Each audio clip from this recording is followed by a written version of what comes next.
네, 안정개미입니다. 오늘 주제는 30대 남자가 주식을 1년 정도 했을 때 생기는 일에 대해서 제가 간단히 말씀을 드리려고 합니다. 제가 오늘 날짜로 치면 거의 주식을 시작한 지 1년 정도가 됐어요.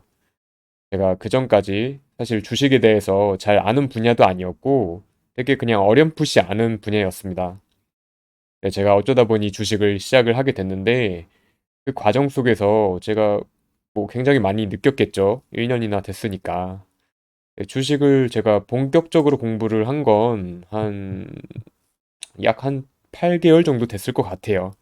네, 주식을 제가 개설하고 계좌를 그런 지는 지금 1년이 딱 됐기 때문에 그거에 대해서 느낀 점들을 말씀드리겠습니다.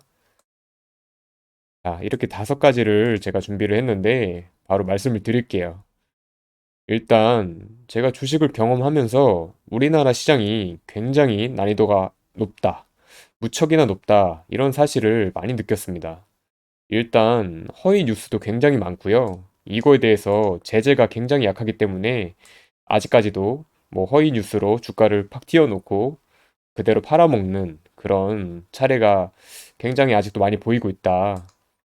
그리고 공매도, 공매도가 지금 다시 재개된 지 지금 한 반년 정도 됐는데 아무리 좋은 기업이고 호재 뉴스가 있어도 이 공매도 물량이 많이 걸려 있으면 주가가 못 올라갑니다. 못 올라가고 그대로 그냥 내려가는 경우가 많아요.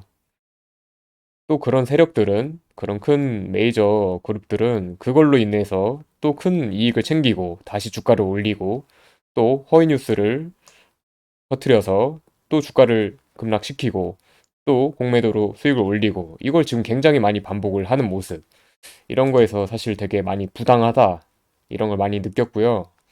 또 시장의 악재가 굉장히 많아요. 이 주식이라는 게 사실 안전 자산도 아니고 이런 경제 흐름의 뉴스를 워낙 많이 타다 보니까 더군다나 우리나라가 미국이나 중국 이런 영향을 굉장히 많이 받죠.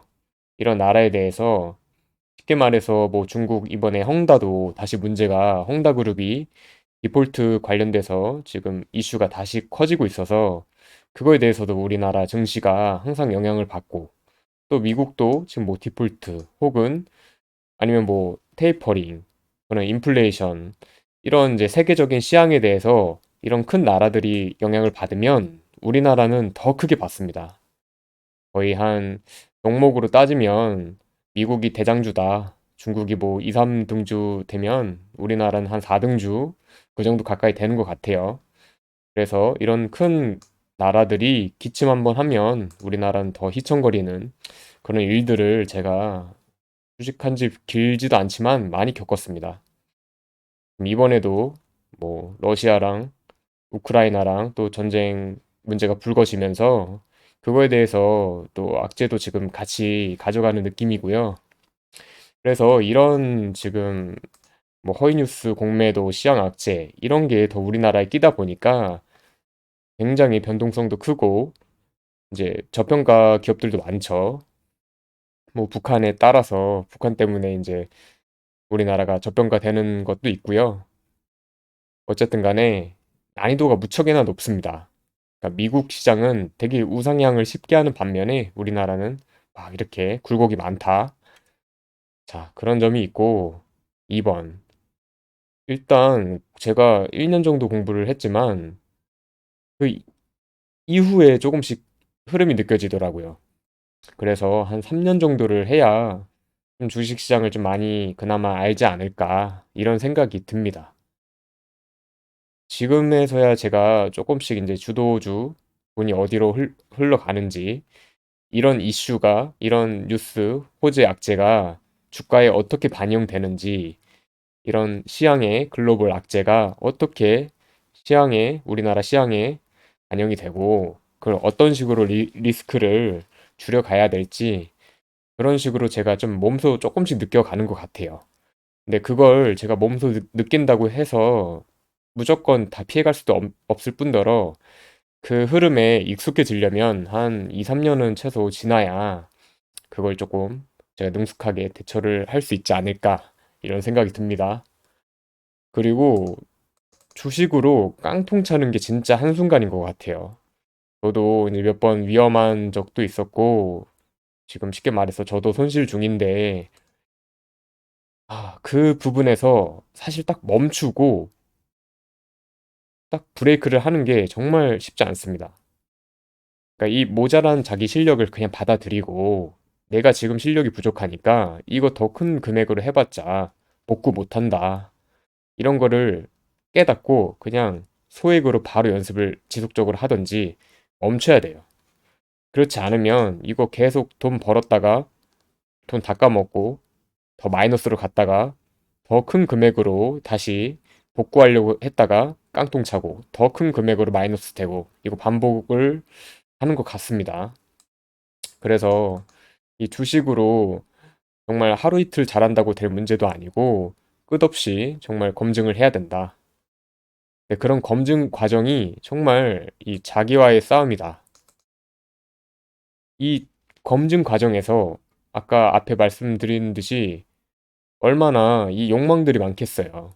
쉽게 말해서 제가 A라는 주식을 샀는데 A라는 주식과 B라는 주식 중에서 그러니까 고민을 많이 하다가 A라는 주식을 샀는데 B라는 주식이 그날 엄청 올라간 겁니다.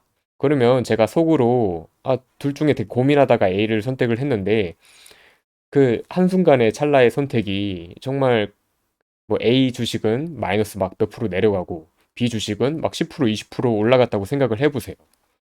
그러면 그 순간의 찰나도 정말 힘들 뿐더러 계속해서 머릿속이 맴돕니다. 제가 오늘 아침에 이 종목을 샀었더라면, 이 종목을 팔고 다른 종목을 샀었더라면, 이런 생각에 그 욕망이 계속 표출돼요. 그리고 약간, 뭐 후회감도 끝없이 밀려들고요.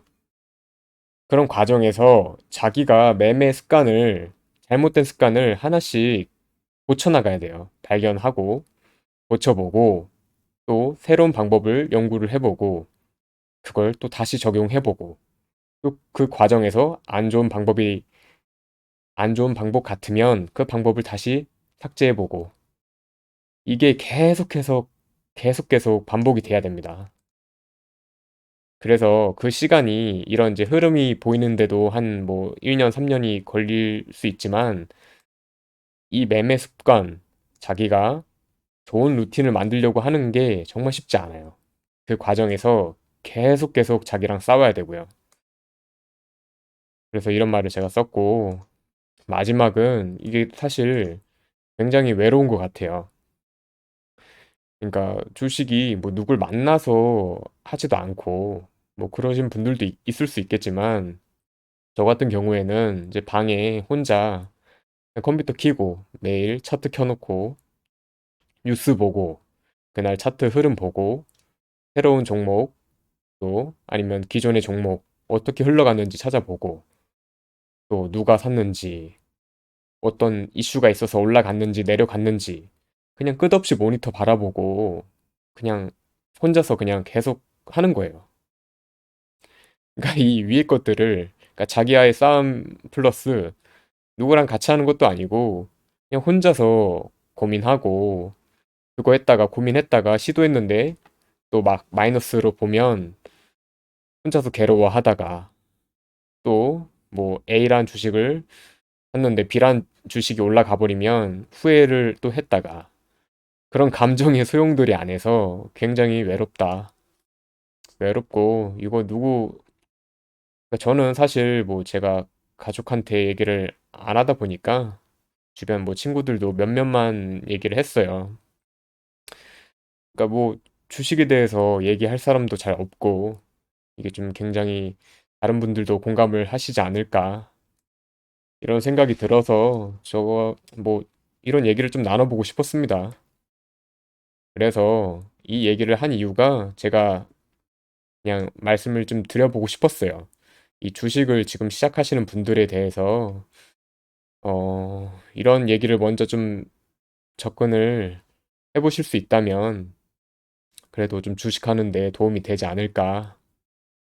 뭐 막상 긍정적으로만 보고 접근하시는 분들도 간혹 있으셔가지고 좀 이런 얘기를 나눠봤습니다. 네, 감사합니다.